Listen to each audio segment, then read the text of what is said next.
Hey, y'all, we wanted to invite you to partner with us in this ministry. Preachers Hour needs your support. In order to make more and better content, we need you, yes, you listening to this right now, to become a patron. Choose the tier that best fits your preferences and help us make theology for our context. Thanks and enjoy this episode.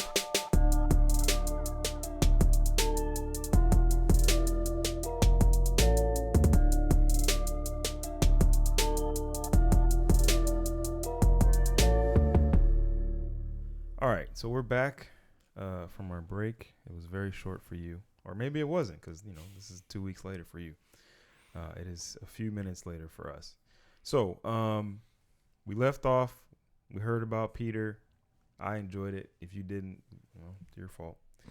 So we want to get into like the main reason why we're talking, which is the reliability of the Bible and why we trust it. So first of all, if you're somebody who didn't actually watch the episode, you should. So the last time we had a title of an episode that was like a question, I think it was like "Leaving God?" ? Man, somebody wrote like an essay in the comments. They never watched the video, because if they had, they would know that we were not leaving God. It was just a question. And so, like, guys, we are starting from the premise that we do trust the Bible. Okay, so it's not like, should we trust the Bible? We're not going to say no. Okay, so if you're freaking out just from the title, relax. Okay, it's not that kind of thing. So I guess we'll start with like the, logical evidence, like reasons why. I was talking to somebody about this. I forget who it was, but it was my sister-in-law. Shout out to you. It was like, yeah, like faith is like this like thing you just gotta have. Like it's just like a blind. And I'm like, no, like God definitely invites us to use our minds. Like faith is based on evidence and reason and logic. It is also based on trust, right? And you can see that in the Bible. I explained to her that like Luke's gospel, for example, like his whole point, one of his main points is like, this is trustworthy. I'm going to prove to you through evidence that you can trust what this story is about, right? And he goes through the whole gospel, laying out like evidence, and even the people that he introduces, he makes a point to show them as trustworthy. Mm-hmm. Like this, like at the end, the women who are going to go to the tomb to get Jesus, they wait till the Sabbath is over, because he wants to show them, hey, these were law-abiding, like good people. You can trust their testimonies. They follow the rules, right? He makes a point to say that no one had been in the tomb that Jesus was in, because in those days, they would put multiple bodies in tombs to let them decay down to the bones, and then go back in and get the bones, put them in a bone box, and bury the bone box. So that he wants to make sure that you the bone box. I'm sorry, I think like the boom box. Yeah, but like Luke's point is that nobody else was in this tomb, so they could not have mistaken Jesus' body for somebody else. So we know that he was actually in there. So you can trust that this dude rose from the dead through evidence. It's not just blind faith. So there's a reason why we trust the Bible, and it's not just because we were brainwashed or we grew up in it or we just don't use our brains. We just trust it. We just go with it. Like, no, there's actual like reasons why I personally, and I'm sure you guys as well, believe in the Bible. So either one of you guys can start. John, you want to go first? Yeah, I'll go first. Okay, because I know Peter has definitely better things to say than I do. You guys can fast forward through John's man. No, so for me, as I shared before, I didn't grow up in the church. For me, for a long time, church stuff was unfamiliar, and you could even say weird. So I remember I did like my grandma and my great grandmother, because my great grandmother lived until she was 99. Wow. And they're the ones that kind of pretty much like raised me more than anything else. They would take us to church like occasionally with them, and it was like probably like a Baptist, pretty like traditional, predominantly white. Mm-hmm. And I remember going, and like I remember like my grandmother singing hymns. Like there wasn't the whole worship to what I remember, things like that. I can still literally hear her voice in my head when she's singing. I remember the guy behind what was a pulpit, and him yelling and talking really loud, and me eating candy at the same time, right? But the thing is, I recognize, along with the many other things that I've kind of talked about, and I'll talk about in the future. Mhm. I'm not going to try to give every explanation, but I remember that being one of the places I definitely felt safe in the midst of a lot of things going on in my life without going into too much detail. It felt a place safe. Felt a place where you could like you knew what to expect for someone like me. Stability. There's stability. Mhm. And so I think I can't lie. Part of that, along with also like we had a Christian neighbor. My grandmother had a Christian neighbor, and literally it was for over a decade, even longer than that. He would cut her lawn, both the front and backyard, all the time. And we found out, it was funny. When she passed away, he was like, he brought up like, oh, like cutting like the yard. My mom had said thank you to him for doing that for all the years. And then she was like, hey, I really know. And like my mom said, like, oh, I know how much you love doing that. He looked at her. He said, I did not love cutting that lawn. But then I recognized it was because there was a deeper motive. And that really touched me. But I didn't recognize during that time. Right. I think God was using all these different things to kind of make me a little more bent, to the point when I was in a hard place when I was around 15 years old, and I was getting invited to a church, and then I entered into the space, even though it was very odd and strange, and everyone was older than me, everyone was a different culture than me to a certain extent, and I just felt like God's presence met me in that place, right? And if I'm honest, there isn't quite clearly words that I can put to that experience. And I think that's okay, though. Actually, I know that's okay. Because if there is a God, and he is greater and far beyond me, I think it's okay to say there is a portion in which faith does require things that words can't explain, we can't make full sense of, where you can just simply say, I feel this. Because I think also God has given us something where we can say, I feel the presence of God. I acknowledge that the wind blows, but even if I can't see it, I can see that it moves certain things. It moves human beings. That's what the Spirit of God is called in Scripture, right? It's the wind, it's the breath, it's the ruach. And so there's that part in me where it says, there's parts of why I became a Christian and why I believe the Scriptures to be true and accurate, that there's some things that I can't fully put a pin on, that I fully can't explain. Like some of the even like spiritual encounters, which if I tell it to you guys gonna think I'm part of one camp and crazy, which I'll tell you another time.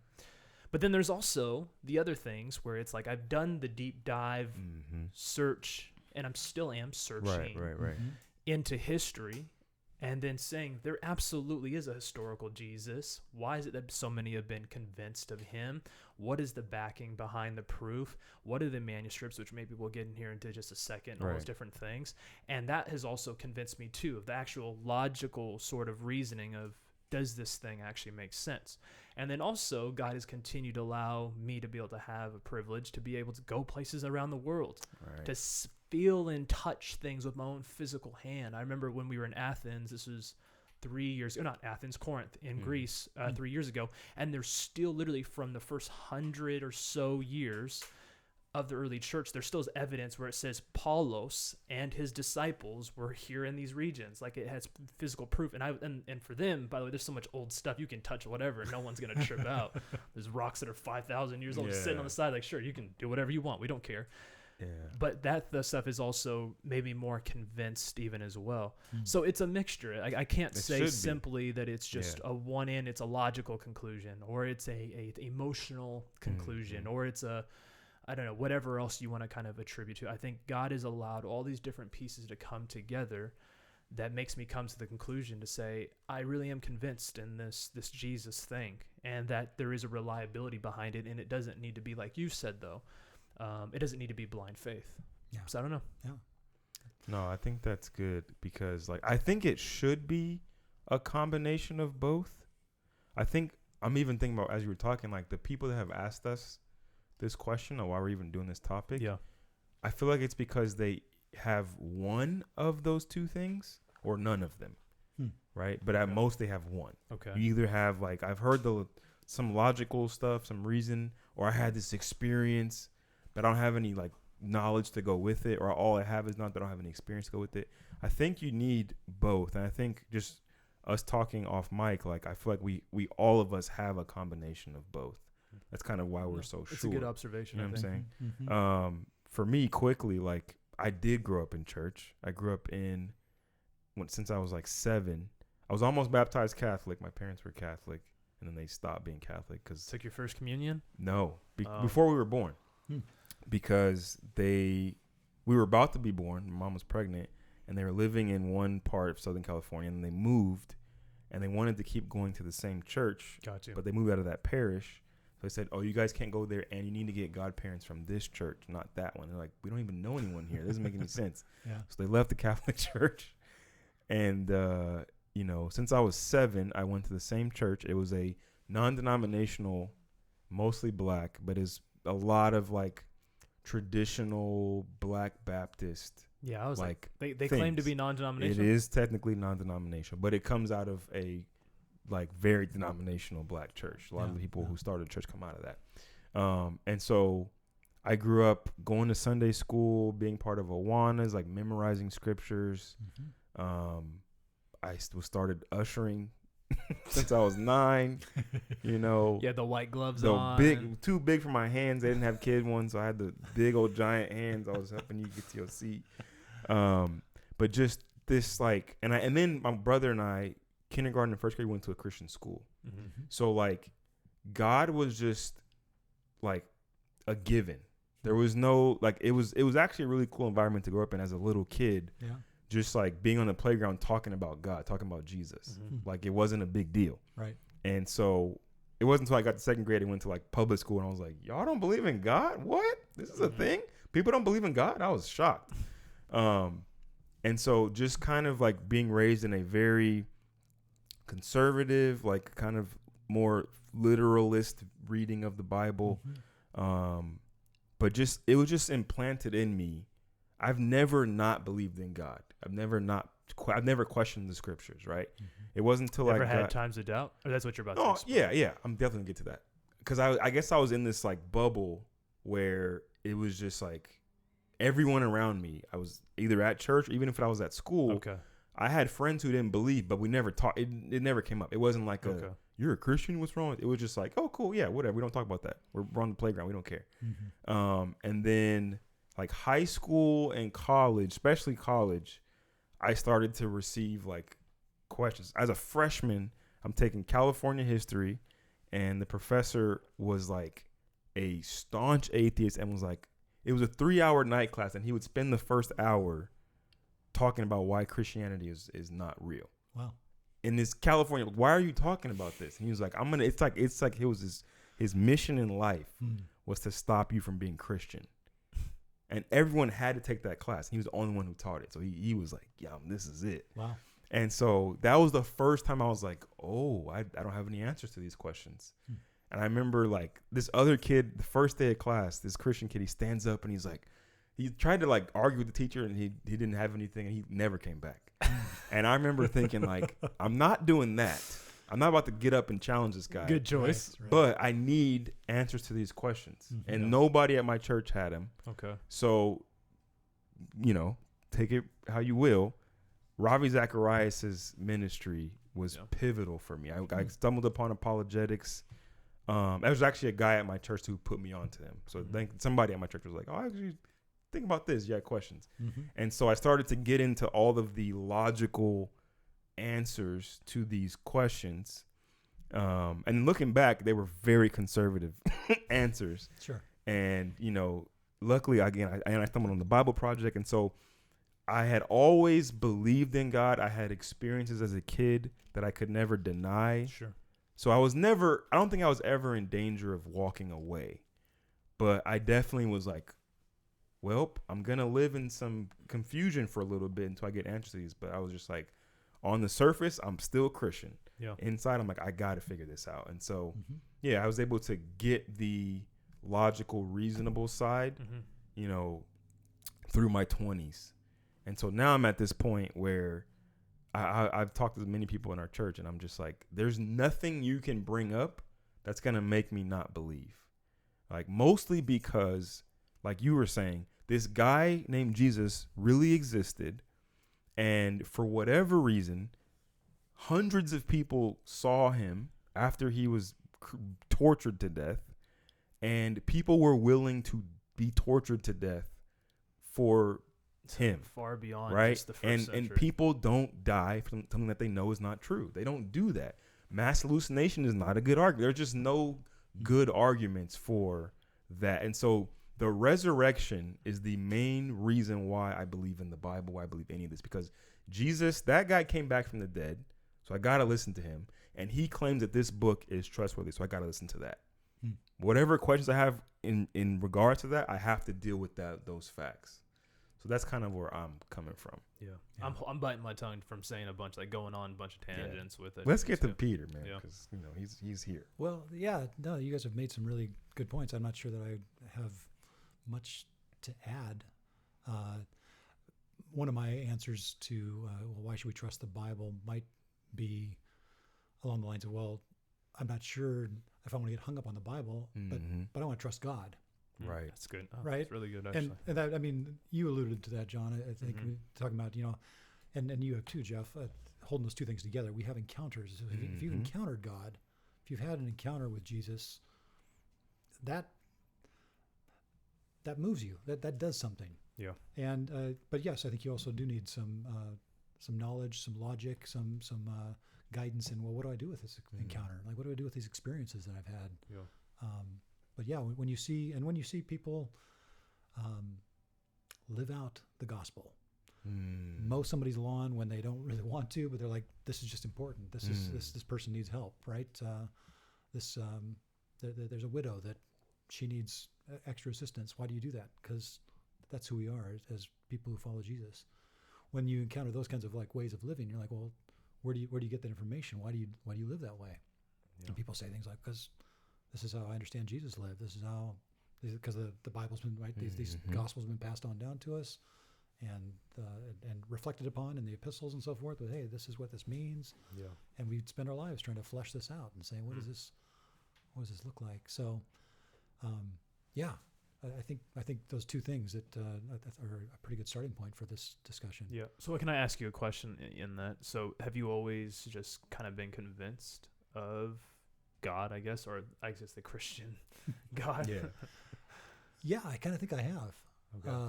I mean, obviously there are, I think I've had my own experiences like Jeff where, yeah, I grew up in the church, but you always have to make faith your own at some point. Gotcha. And maybe at multiple points you have to make faith your own. So I'm not sure, I don't want to say it's just a one-time thing, but certainly there are moments in one's life when you kind of move into, hey, what do I really think about this? And facing the doubts and trying to answer some of the hard questions. I've never been actually particularly drawn to apologetics and all those particular questions, but I know that they exist, and I've had dialogue with people on some of them, some of these things. Often my answer to people is, come and see. Like, that's what Jesus answered. You can ask these questions, and that's great, but if you want to really check this out, you actually have to begin testing out and seeing if what Jesus said is true. So if you start living and following some of the instruction that Jesus gives, you'll probably come to find out my life is actually working better right now than it was before. Yeah. And if that doesn't begin to make you think, maybe the Bible does have something to teach me and does have some trustworthiness, I don't know what will, but it seems like that's a pretty good place for people to start. Yeah. I think to let people in even know, because I know this about you, but people probably watching or listening probably don't know this about you. I think you are very unique, because oftentimes, and I'm going to paint very broad strokes here when I speak and make very generalizations, but we often put people like within the Christian community in a camp, and we'll say we have those who just simply are like, they're usually called sensationalists, like John MacArthur and stuff like that. Heavy head knowledge, you don't experience God, you just kind of have to believe it's logical, point A to point B, right? And you kind of have a camp over there. Then we have ours, and they're usually minorities, and it's usually our charismatic expressions. The Spirit is actively working. People are speaking in tongues. People are being healing. Like, it's just this outward thing that can be experienced, right? And usually these two camps are butting heads against each other, and they often see each other as like opposing one another. But I honestly, the more I've gotten the opportunity to know you, that's what shocked me. Because honestly, I don't know if I've ever before meeting you, and that's going to sound bad to other people, because it was like Brian Ross, who, I mean, he probably won't listen to this episode, but if he does, like there's other people, don't get me wrong, but like someone I've actually had to really sit with and hear more about their story. you have a unique thing where you are very educated, you are smart, and from the outside perspective, it could be like you're just a sensationalist, like you're just in that one camp. But then you actually get to know you and your wife more, and it's like, no, you really do believe in. I mean, I've seen your wife, and I've heard it from speaking words of knowledge and all this other stuff that it can't fully be explained, right? Right. And so it's a unique balance, and I'm just curious how you arrived at that place, or it was just kind of this natural thing. Like, you seem like, I guess what I'm trying to say is you seem like a very balanced person, in my opinion, and I don't think that is very common. Unfortunately. Yeah, that's real. How do I account for that? Thank you. What do you want to say? Yeah. Is it because I'm an old man? I mean, No. There's old men that are crazy out there. Mine ain't balanced. Trust me. It ain't nothing to do with your age. Well, Yeah. but it is. That's at least part of my answer. Is that I've encountered things over the years, and But you were open to encounter. I think that's the thing I can see is just you have this openness. I am open. Well, was it your experience overseas that did it? Was it what was it? All kinds of experiences.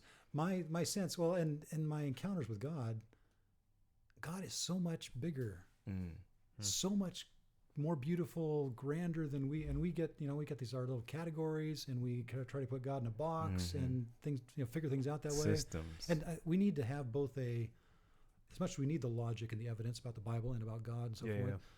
God's also way bigger, so we got mystery. So you have to hold those things together. When you can't pit them against each other, right? So the mystery camp is over here going, everything's mystery. And it's like, well, you guys have a good point, but not everything is mystery. Yeah. And these guys over here who are just the historical, we have factual, it all figured out. Yeah. And that doesn't work either, right? Right. I can't carve up life that way. So that's where I find myself going, yeah, let's keep listening to both of these things.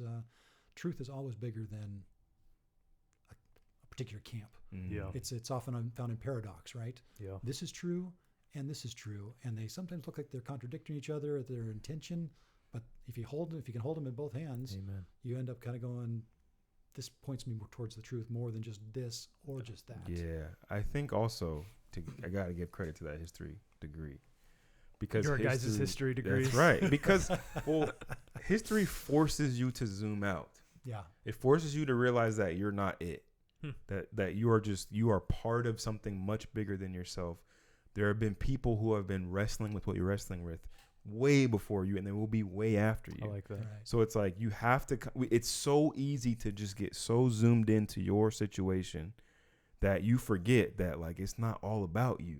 Yeah. And so I have to credit the history side of things. I mean, shout out, go listen to the episodes from season 5 when we talked about the multi-ethnic church and the value. And that's why, for me, that's my heart, my passion in my life. And you can speak to me if you want to say something I love reading about, talking about, sort of stuff, multi-ethnic church. But it has nothing to do with 2014, 2015, 2016 kind of shifts in our American culture, even though that plays a part, don't get me wrong. Right. But I think we really begin to say, if we truly believe there is a God, and we truly want to seek to know him. And now, again, Paul's very clear that knowing him entirely and fully in every aspect is literally impossible. So if you think you've arrived at true knowledge of who God is, or your denomination has, brother, sister, you are probably farther than you think away from that truth. But I think, though, when we recognize that you have a piece of the puzzle to offer, and I know some people don't like that language even too, but I'll use it nevertheless, piece of the puzzle you have to offer, and the more pieces we can actually come together and put on the table, the clearer the image of who actually God is and what Jesus wants us to become, I'll even use that language, becomes a lot more clear. So I'm for you guys on what you're just saying. So here's a question that I can hear people asking, a little bit of a pushback. So why, how do I phrase this?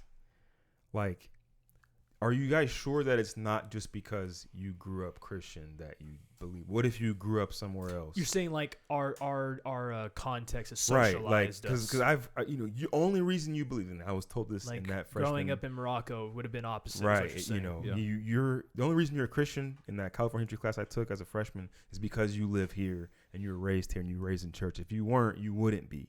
Yeah. And so I'm like, okay, what do you guys think about that? I can definitely credit my upbringing to who I am today. I don't think there's there's validity in what's being said.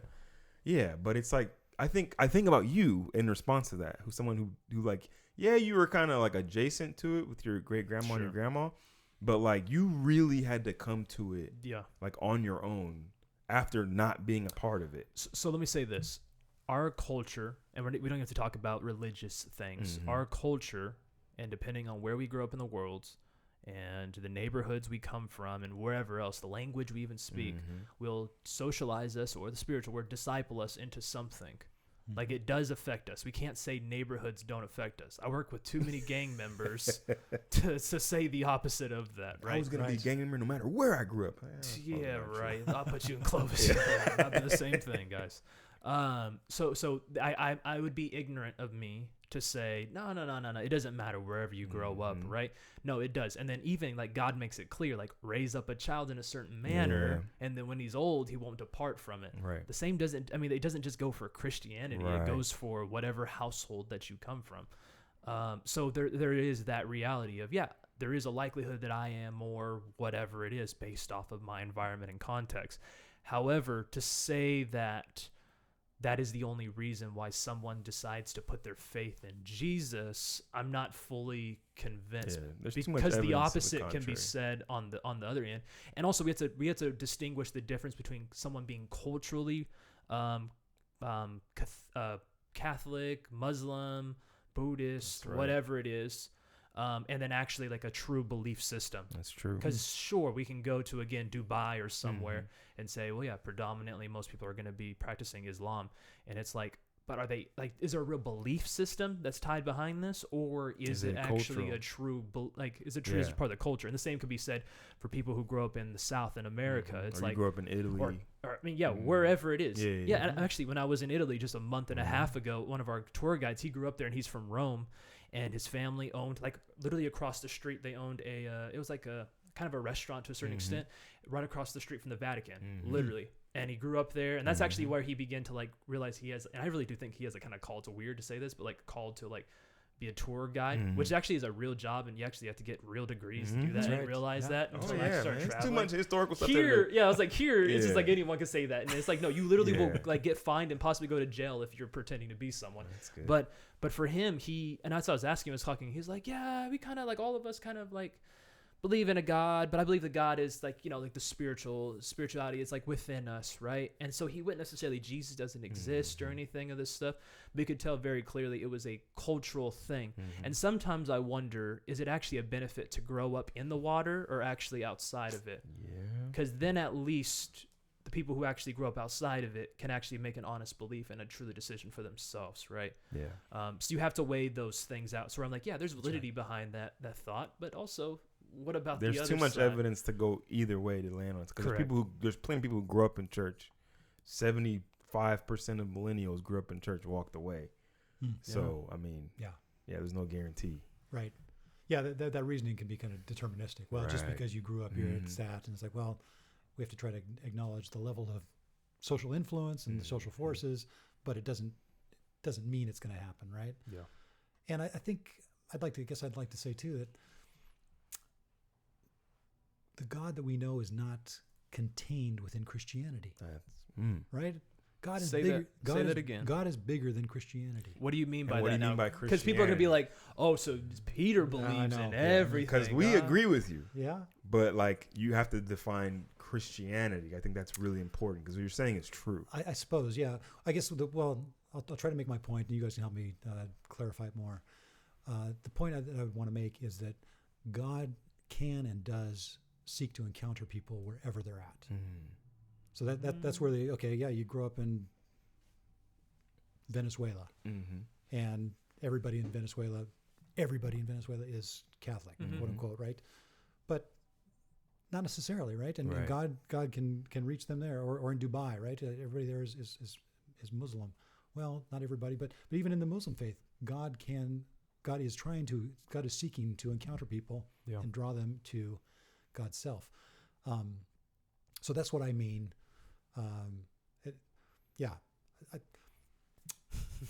Well, here's what I hear you saying. Like, it's almost like we believe that you have to like become a Christian and then you'll encounter God. Right. Which is like, no, I mean, people encounter God and then they go, I want to know more about this. And it's the other way around a lot of times. You can not believe in Jesus, not believe in God, and then encounter God. Right. So it right then and there, you're not limited to Christianity. Like, does that make sense? Yeah, I think the closest thing what I hear you guys saying I can think of in Scripture is Paul or Saul at the time, his encounter with Jesus on the road to Damascus, where he was like, I don't believe in this thing. I believe that what I believe, which is at the time Yahweh was the God for him. I'm sorry, these are weird languages to say, or weird things to say. Anyway, trying to make it simple. And for him, when he had the encounter, that's when it was really like, oh, so this is the fulfillment of the God that I was actually believing. That's right. It wasn't like I'm trying to be careful because I don't want to confuse people. But I think you guys get what I'm saying. It wasn't like I have the wrong God. It's I've discovered the fulfillment of who God actually really is. And I know you guys are probably help me out though if that's well, yeah, because I would even use like some of the Roman people like in Acts or in the gospel who came to believe. Like these guys are coming from outside of even Judaism, right? Like they were not in Christianity. Especially you get to Acts. You're talking about people, Christianity's starting. It's like, the church is being established. There are people who are not in it, who are encountering God, and then they become part of it. So like I would even also like Christianity is like a system that has been created. It's not a bad thing. It's just like Christianity is not the same thing as Christ. That's right. Our particular, understanding of it or articulation of it or our doctrines or denominational stance, like you can encounter God outside of Southern Baptist theology. There we go. Okay, I was gonna say help land this a little bit better. Or like you don't have to grow up confusion. in Assemblies of God or non-denominational or whatever. Like you said earlier, if you think that if you're a Christian right now, listen to this, and you think that your camp or your side has it all figured out, and if you're not with us, you're not really following God. You haven't experienced them. There's too much evidence to go against you if that's your conclusion, right? I know people, and they will remain unnamed, who are from a particular strand of Christianity, stream of Christianity, and they believe that they are it. And if you're not with them, and it's very narrow, you're not even saved. Right. Yeah. That's just not accurate. I'm sorry. Like that just doesn't compute with what we know. I don't know. Yeah. Hopefully people we didn't cut it off. Like what? Yeah. I feel like that might be. Stay with us a little bit. I know that might have been a little like, wait a minute, because we're starting to play with words a little bit. But I think the point is this: is that Jesus can be which we believe Jesus is God in the flesh fulfilled, like he is the self-disclosure of God, right? The theological term. And so he can't be bound by our doctrines that we try to put on him, our interpretations, our lens, and then say, this is the Jesus that you have to follow, right? Now, is there clear boundary marks, in my opinion? Yes. Is there clear what they would call orthodoxy? Like, absolutely, there absolutely is. But the thing is, it's not simply our one line or our little view or a lens of what we think that actually is determined it to be. I might have confused people still. I'm going to be quiet because I don't know. I thought it was fine. I mean, if they confused, ask a question. That's right. Ask us or leave a comment or something. Oh, yeah, because we can return to something like that. You guys have more episodes coming up. We're going to do more on this topic. There's a lot more we could. I'm even thinking like, other religions, like, well, how do you guys know that like the Bible is like, they might accept, okay, we believe in God, but like, how do you know that it's the Christian God and all that type of stuff? I have a whole lot to say about that even of course. Sure. And we could get into the manuscript side of things, which we didn't cover. We'll probably cover that some other time. Yeah. But yeah, I mean, I don't know. I thought we did a good job in this opening 2 episodes. Yeah. Anything you wanted to hit that we didn't hit with that we have Peter right here? No, I mean, I definitely want to give you a final word to say anything else you want to add to this conversation that you hope that maybe people would want to take away or walk away with. Like people who, I think that the thought behind it for me is this. We can look at a screen and see what the title of this podcast is titled as, right? We can see the question, should we trust the Bible? but like these are genuine questions that could determine a whole lot for people. Because my thing is, there's a questioner behind the question. correct. There's Right. there's that There's a aspect, person. but I'm thinking, I think even how people land on this will ultimately affect a lot Rest more of they go. places Yeah, of their yeah. life. And I don't just mean whether you're gonna end up going to church or not. I mean literally whether you can experience true freedom in Or all areas peace. of your life, or peace, Peace, like yeah. you were talking Yeah. about, Mhm. or all these different things when Mhm. it approaches to relationship. Because that's what I really want to get behind, and I've tried to make clear is like following Jesus thing is more than simply just this little checkbox, and Mhm. God is happy with you, and you do just to please other Or people, you have the and right to, information. to socially fit in, Yeah. whatever you want to say it is. But it's genuinely something, and a person, I should say, that will transform and change your life Yeah. for the better. A lot of people Mhm. think that God is this one who wants to bound you and to keep you like a slave master and tell you the no's and the yeses, so to say. Mhm. Mm. Like the commandment God, which I hate when people think that image of God. Mhm. He just, the 10 Commandments, follow those. And it's like, the warden God. like the war. Prison There we warden go. God. Yeah. Shout out Mark Baker. Like, yes, sir. like he's more than just that. He genuinely is someone who wants to see, what's the term you're using? Like your full authentic self. You want to know how to discover your like full authentic self? Like, I wouldn't use that language. what I did don't you like s- that. you what did you say that one message? personhood, like your whole. No, like, no. In one of your message, you said that people often are asking the Oh, question, okay, yeah. like, how do I be my full authentic self? Right. I'm not saying okay, that I that's get the what you correct mean. way. Yeah, I'm 'cause just I saying. people said to me, I get Yeah, what you mean. my point Yeah, is yeah. people are The asking that actual, question, The actual, but the version true of it. way of fulfilling, if you want to Yep. truly be your fullest self, Yes. the one who is the most thriving, healthy, successful, whatever the red pill community wants to sell you, the pink pill community wants to sell you, whatever else in between. Like, it's only way you're going to be your true fulfilled self is when it is submitted. Yeah, I'm using that word, Ooh, submitted people to don't the like that. authority of Jesus, of That's King right. Jesus. That's right. That's when you find out who you really are, your true identity, Yeah. your value and purpose for life, which becomes even broader and wider when Mhm. you decide to actually follow him. And now I'm preaching because I'm Come on, the you about to preach on the Sunday, sit-in so pastor practice. Come here on. in this podcast, whatever. Anyway, Peter, let me shut up. Go ahead and say what you want to say. Well, your point though is right on. If we're going to try to follow Jesus, then the next question is, where are you going to get information about Jesus? That's good. I mean, That's it right there. There will be some personal encounter stuff, but the only way you're going to know it's still Jesus that we're talking about is by reading the 4 Gospels that we have that give us the most accurate information we have about Jesus. That's right? good. And so that sends you right back to, well, who do I trust and what do I trust?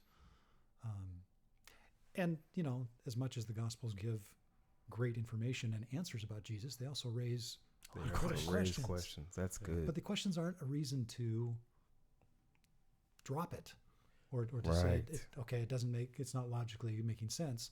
Like, again, my plea would be, try it out, stick with it. Mhm. Yeah. We learn a lot from questions. Matter of fact, one of my favorite lines from a song is that and I won't quote the song exactly, but basically he says, isn't it true that we learn more from the questions than we actually do from answers? It's true. If you ask, Yeah. the good questions, the hard questions that sit with you, the questions you keep coming back to, the questions that keep pushing you forward and or that get like stuck in your side, like, oh, this is uncomfortable. Those are the things that drive us, I think, towards truth. And so, yeah, keep asking questions. That's good. Lean Yeah. into the questions. Yeah. That's really good. When I leave off, also, I wanted to ask the question because I know you are very well read. Do you have any resources or books or things you might recommend for people who are starting to ask these kind of questions or want something outside the Bible or commentary to be able to possibly take a look at? Well, the book I put in your hands recently, Yes. Megan Good's The Bible book, Unwrapped. Bible Unwrapped. It's an Yes. excellent book I just found. Fire. She's a great communicator and a pastor, and she really helps us understand, lay out very clearly, this is what the Bible's trying to do. This is how to see some of its different parts. This is how to get better at reading it. Yeah. So I agree. Good place to start there. Awesome. Appreciate it. Yeah. So thank you guys. If you watched this, if you watched both parts all the way through, if there's anything that was confusing or you just think that's wrong, I'm sure there was. I've had someone 100%. comment I on a felt it in my video spirit. just the word wrong. Like that's it. That's all they put. And I but there's no was like, timestamp, so we don't know when. I that was. don't know when I was wrong. So be specific. That's right. But yeah, like we would love to interact and thank you for pulling up to season 6, and we are really excited for 2024, what it has to bring. Yep. Thank you, Peter, for your time. Appreciate and your you. expertise. Thank you for having me on. And yeah, we'll see you guys on the next one. Take care. Later.